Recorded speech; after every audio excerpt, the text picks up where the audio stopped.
রাজনৈতিক দলের নেতৃবৃন্দ, সামনে সমবেত ভাই বোনেরা, সবাইকে সালাম এবং শুভেচ্ছা। আসসালামু আলাইকুম।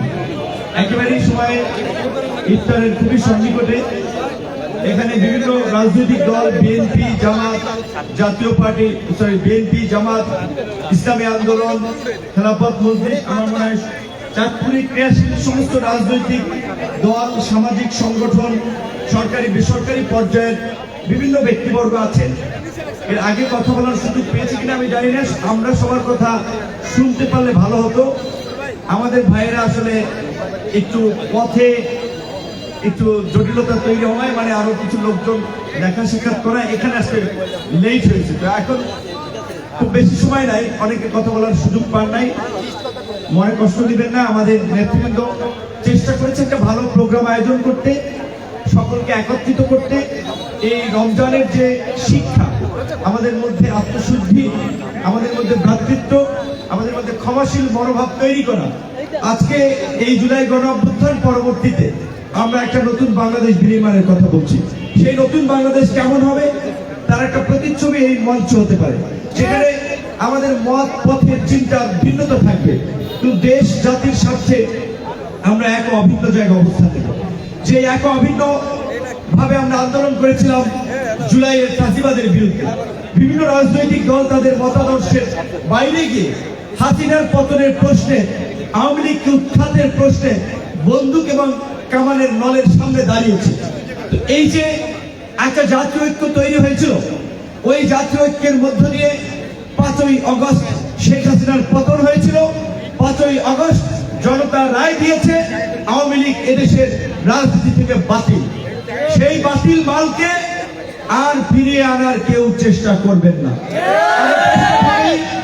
সরকারকে আমরা জানিয়েছি, রাজনৈতিক দলগুলোর সাথে আমাদের আলাপ আলোচনা। বাংলাদেশে অনেক রাজনৈতিক দল আছে, এখনো প্রায় 50টির নিবন্ধিত রাজনৈতিক দল আছে। কাজে একটা আওয়ামী লীগ না থাকলে এই দেশে কিছু হবে না। আওয়ামী লীগ ঐতিহাসিক ভাবে একটা ফ্যাসিস্ট রাজনৈতিক দল, এক স্বৈরাচারী রাজনৈতিক দল। সেটা দেশ স্বাধীনের পরে 72 থেকে 75-এ আমাদের যারা তরুণ তারা হয়তো অনেকে দেখেন নাই, কিন্তু বই পুস্তক ইতিহাসের পাতায় সেই বর্বরতা লিপিবদ্ধ আছে। এবং এই গত 16 বছরের বর্বরতা আমরা স্বচক্ষে দেখেছি। কাজে সেই অভিশপ্ত রাজনৈতিক দল আওয়ামী লীগ এই দেশে গণ অভ্যুত্থান পরবর্তী সময় রাজনীতি করবে, এই যে অভ্যুত্থানের অংশীজন শরীরটা আমরা মানব না।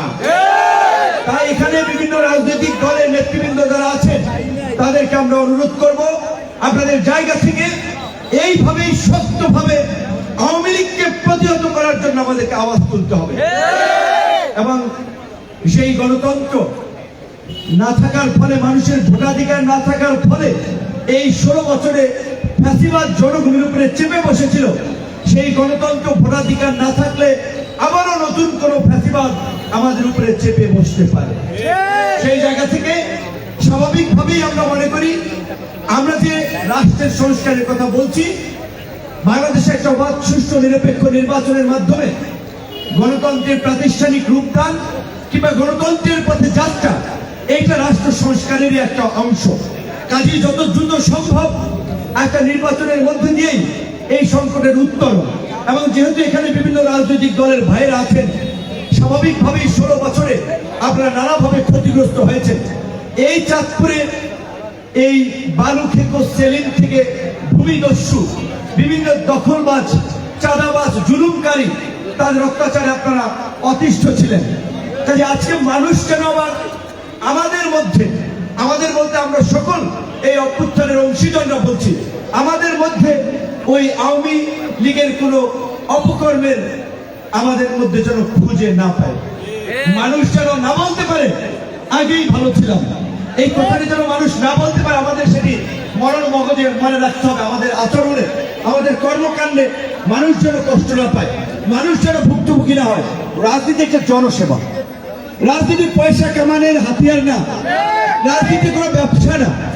রাজনীতি যদি নিজের ঘরের খেয়ে বরের মোষ দাঁড়াতে পারেন তাহলে তারা রাজনীতি করবেন। বিশেষ করে এখানে বিভিন্ন রাজনৈতিক দলের নেতৃবৃন্দ আছে, তারা যদি একত্রিত হয়ে এইভাবে এলাকার উন্নয়ন সমস্যার প্রশ্নে যদি মাঝে মাঝে আলাপ আলোচনা করে বসে, ইনশাআল্লাহ আমরা খুব দ্রুত সময়ের মধ্যেই শুধু চাঁদপুর নয়, সারা বাংলাদেশেই একটা নতুন বাংলাদেশের যে আকাঙ্ক্ষা জনগণের মাঝে আমরা দেখতে পাচ্ছি, আমরা সেই জায়গায় দেশকে নিয়ে যেতে পারবো।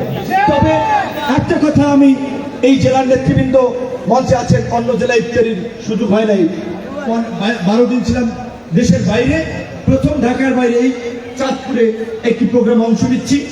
আমরা অনুরোধ করবো, আল্লাহর কাছে মোনাজাত করবো, ফরিয়াদ করবো, এই মঞ্চে এই ভরা মজলিসে যার হাতখানা আল্লাহ পছন্দ করে, যার ইবাদত আল্লাহ কবুল করে, তার উসিলায় এই দেশের মানুষের মধ্যে যে জুলাই গণ অভ্যুত্থানকে কেন্দ্র করে যে ঐক্য প্রতিষ্ঠা ছিল, সেটি যেন আল্লাহ আরো সুদৃঢ় করে দেয়। অন্তত আগামী 10 বছর এই দেশকে স্থিতিশীল রাখার জন্য, দেশের স্বাধীনতা সার্বভৌমত্ব সুরক্ষিত করার জন্য আমাদের এই জাতীয় ঐক্য ধরে রাখতে হবে। যদিও এই আন্দোলনের কিছু ছাত্র নেতৃবৃন্দ গত কয়েকদিনের বক্তব্য পুরো জাতিকে একটা বিভ্রান্তির মধ্যে ফেলে দিয়েছে। আপনারা দেখেছেন আমাদের পরিচিত ছোট ভাই, আমাদের ছাত্র নেতারা, একজন কথা বলছে, আরেকজন বলছে যে এইভাবে হয় নাই, আরেকজনে বলছে যে না, তাদের দুইজনের একজনে মিথ্যা কথা বলেছে। তো আমাদের যারা দায়িত্বশীল জায়গা আছে ছাত্র নেতৃবৃন্দকে, তাদেরকে অনুরোধ করবো, কিন্তু দায়িত্বের সাথে কথা বলুন। এমন কথা বলবেন না যেটা একটা সংকট উস্কে দেবে, ষড়যন্ত্রকারীদের ফায়দা লোটার রাস্তা তৈরি করে দেবে। ইফতারের আর 2-1 মিনিট বাকি আছে। এই মুহূর্তে যে মোনাজাত একজনে করবেন তাকে বলে রাখেন। তো আমি যেটা বলছিলাম, আমি এইটুকু বলবো, আজকে এই আন্দোলনে ছাত্রদের, তরুণদের ভূমিকা ছিল। তারা নিজেদের জীবন বিসর্জন দিয়ে, নিজেদের জীবনকে তুচ্ছ তাচ্ছিল্য করে বন্দুকের নলের সামনে দাঁড়িয়েছে। কিন্তু একইভাবে এই যে এখানে আমাদের চুল পাকা সাদা, দাড়িওয়ালা সাদা, বিএনপির লোক, জামাতের লোক, ইসলামী আন্দোলনের লোক, হেফাজতের লোক, খেলাফতের লোক, বিভিন্ন দলের লোক, এই মানুষগুলোও কিন্তু গত 16 বছর নানাভাবে নিগৃহীত হয়েছে, লাঞ্ছিত হয়েছে, এলাকায় থাকতে পারে নাই, বাড়িতে থাকতে পারে নাই, তারপরেও কিন্তু হাসিনার সাথে আপোষ করে নাই। রাজনৈতিক নেতৃবৃন্দর এই আপোষহীন লড়াই কিন্তু এই প্রেক্ষাপট তৈরি হয়ে করেছে, এটি আমাদের ভুলে গেলে চলবে না। এককভাবে কেউ কিছু করতে পারে না। 16 বছরে নানান কারণে হয়তো আমরা ইউনাইটেড হতে পারি নাই, যার ফলে আমরা পরিবর্তন করতে পারি নাই। কিন্তু জুলাই গণ অভ্যুত্থানকে কেন্দ্র করে যখনই আমরা আওয়ামী ফাঁসিবাদের বিরুদ্ধে দল মত নির্বিশেষে রাজপথে নেমে এসেছি, এই গণ অভ্যুত্থান সফল হয়েছে। এই গণ অভ্যুত্থানে রাজনৈতিক, সামাজিক বিভিন্ন সংগঠনের নেতৃবৃন্দ, ছাত্র, আলেম ওলামাদের পাশাপাশি প্রশাসনেরও বড় একটা অংশ সেই দিকে জনগণের কাতারে এসে দাঁড়িয়েছে।